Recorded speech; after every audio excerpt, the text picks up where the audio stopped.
Hello दोस्तों, राधे राधे। मेरे YouTube channel पे आप लोगों का स्वागत है। मैं आप लोगों के बीच एक भोजपुरी समधी जी का गारी गीत लेकर के आई। ये गीत सुनकर आप लोगों को कैसी लगी कमेंट में जरूर लिखिएगा। तनी सुनिला समाधि सले तब जइहा।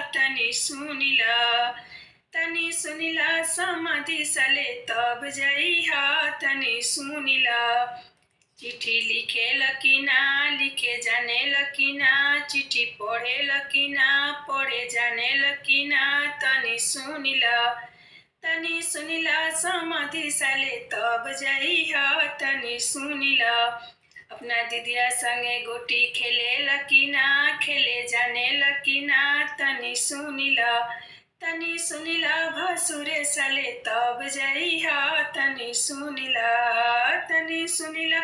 भसुरे सले तब जइहा। तनी सुनिला चिट्ठी लिखे लकीना, लिखे जाने लकीना, चिट्ठी पढ़े लकीना, पढ़े जाने लकीना।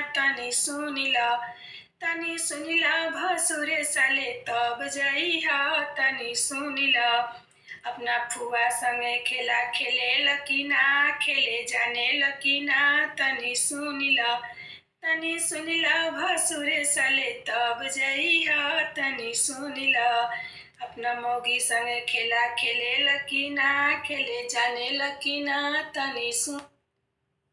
हेलो दोस्तों।